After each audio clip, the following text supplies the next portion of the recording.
이어서 교육 계속 진행하도록 하겠습니다. ครับก็ขอต่อการอบรมนะครับ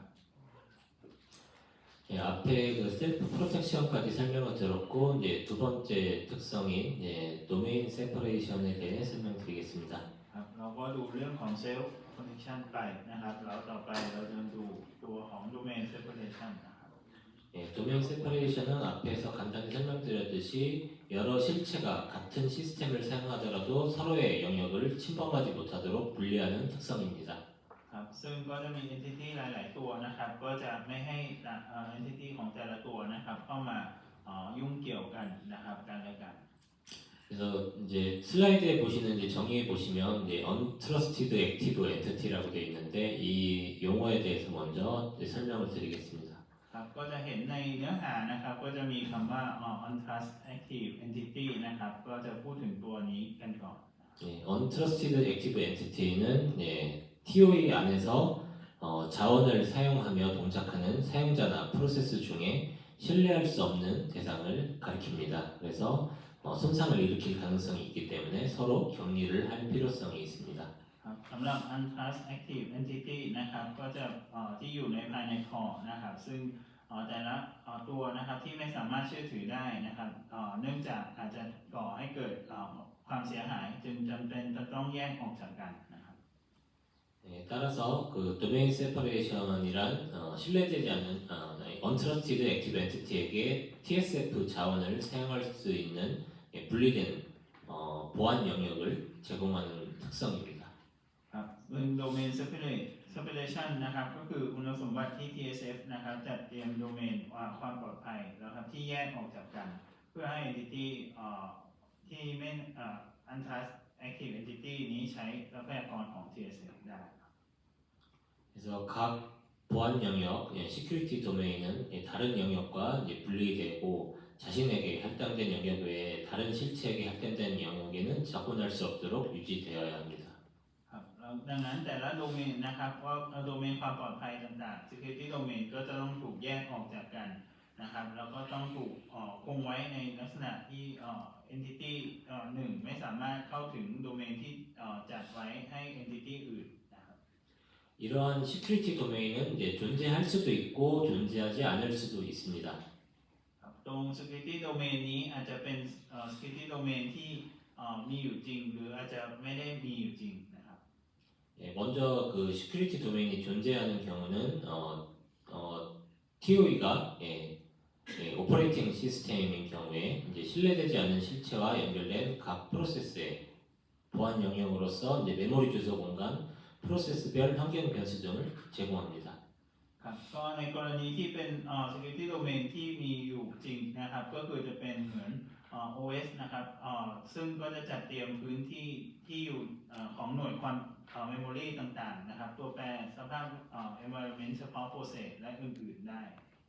이러한 경우에는 프로세스마다 독립된 작업 공간을 갖게 됩니다. แต่ละ process ที่เชื่อมโยงกันของ entity ที่จะไม่น่าเชื่อถือได้ในฐานะ domain ความปลอดภัย 다음으로 이제 그 시큐리티 도메인이 존재하지 않는 경우에 대해 설명드리겠습니다. ในกรณีที่ไม่มี domain นะครับ security domain นะครับ 예를 들어서 이제 패킷 필터 파이어월이 이제 하드웨어 일체형이어서 TOE 자신만 TSF 자원을 사용하는 경우에는 영역을 나눠줄 신뢰되지 않는 실체가 없기 때문에 보안 영역이 존재하지 않습니다. ครับซึ่งยกตัวอย่างเช่นเป็น packet filter firewall นะครับเป็นฮาร์ดแวร์แบบรวมในตัวนะครับก็เลยและมีเพียงตัวทอเองเท่านั้นที่ใช้ทรัพยากรของ TSF ก็เลยจะต้องไม่มี entity ที่ไม่น่าเชื่อถือซึ่งต้องได้รับการแบ่งโดเมนให้ต้องได้รับการแบ่งโดเมนไว้ 그래서 TOE가 신뢰되지 않은 실체를 위한 영역을 제공하는 경우에는 ADV, ARC는 그러한 영역들이 서로 분리돼서 한 영역에 신뢰되지 않은 실체가 다른 신뢰되지 않은 실체 영역을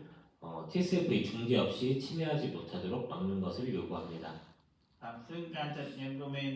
ให้ entity ที่ไม่น่าเชื่อถือได้นะครับก็คือใน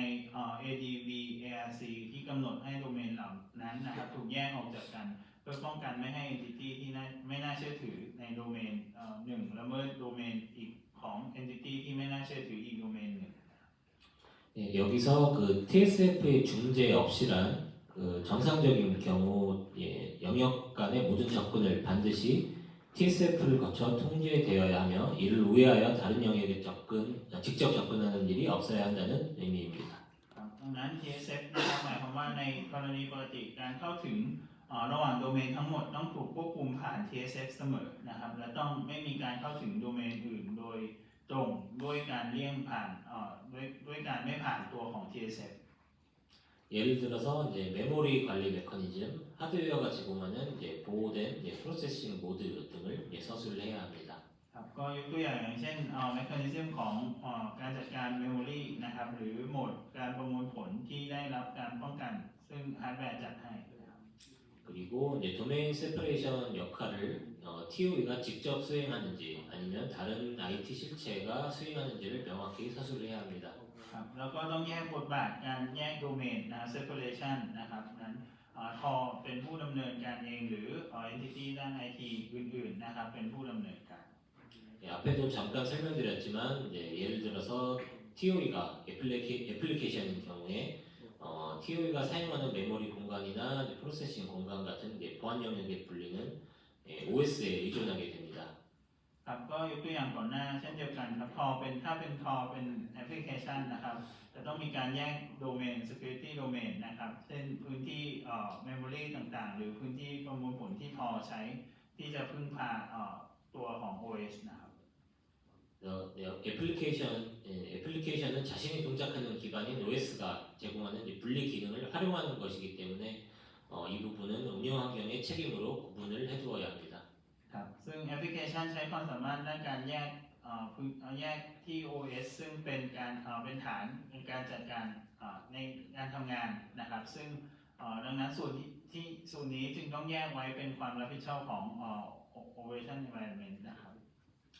그래서 이제 도메인 세퍼레이션의 이제 핵심적인 세 가지를 정리해서 말씀을 드리면 ครับเราก็จะมีปัจจัยสำคัญนะครับของการ Domain Separation มี 3 อย่างด้วยกัน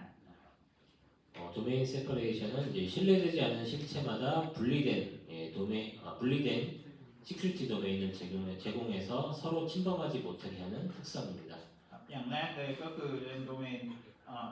Separation ก็คือจะดูแลเรื่องเกี่ยวกับ Security Domain ต่างๆที่แยกออกจากกันไม่ให้มีการเข้าถึงกัน 그리고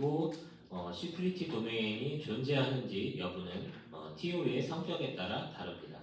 ครับซึ่งก็ขึ้นอยู่กับตัวของคุณลักษณะของท่อนะครับว่าจะมี security domain หรือไม่มี 그리고 마지막으로 그 시큐리티 도메인을 나누는 메커니즘과 그 역할은 토가 직접 수행을 하는지 운영 환경에 의존하는지 명확히 서술을 해야 합니다. ครับแล้วก็ mechanism ของdomain เองนะครับว่ามีบทบาทต้องดูว่ามีบทบาทเป็นของท่อเองหรือว่าจะเป็น operation environment นะครับ 다음으로 이제 non bypassability에 대해서 설명드리도록 하겠습니다. ต่อไปดู non bypassability กันนะครับ non bypassability는 SFR에 명시된 TSF의 보안 기능이 항상 호출되어 절대 건너뛰어질 수 없도록 보장하는 특성입니다. ครับก็ตัว non bypassability จะมีคุณสมบัติรับรองฟังก์ชันนะครับความปลอดภัยของ TSF นะครับที่ระบุไว้ใน SFR นะครับ 예를 들어서 이제 파일에 대한 접근 통제가 SFR에 따라 TSF의 기능으로 이제 명시되어 있는 경우에는 TSF의 접근 통제 메커니즘을 호출하지 않고 파일에 접근할 수 있는 인터페이스, 예를 들어서 디스크에 직접 접근하는 인터페이스는 이제 존재하지 않아야 합니다. ครับซึ่งการเข้าถึงก็คือการที่ไม่สามารถหลีกเลี่ยงนะครับก็คือ non bypassability นี้หมายถึงคุณสมบัติที่มี mechanism นะครับ1ถูกนำมาใช้ฟังก์ชันของ security ของ TSF นะครับที่ระบุไว้ใน SFR 처음에 이제 완공을 예로 설명을 드렸듯이 정문에 검문소를 세워두어도 옆에 검문을 거치지 않는 이제 백도어가 있다면 이제 검문소가 무의미해지는 것과 같습니다. ครับก็ยกตัวอย่างพระราชวังเมื่อกี้นะครับซึ่งถ้ามีจุดตรวจแล้วยังมีประตูอื่นอีกก็คือจะไม่มีประตูจุดตรวจนั้นก็จะไม่มีประโยชน์ 그리고 이제 일부 토는 TSF에 non-bypassability 역할을 수행하기 위해서 운영 환경에 의존할 수도 있습니다. ครับซึ่งการใช้ non bypassability ของ TSS นะครับก็อาจจะใช้ operation environment เข้ามาช่วยนะครับ 예를 들어서 이제 그 보안 이제 응용 프로그램은 보안 응용 프로그램인 TOE는 하부 운영 체제가 자신을 반드시 호출해 줄 것을 요구합니다. ครับก็ยกตัวอย่างอย่างเช่นถ้าเกี่ยวกับ security ที่ทอทำไม่ได้นะครับก็อาจจะมีการเรียก operation environment มาช่วยในการทำฟังก์ชัน 그래서 이제 운영 체제가 보안 기능을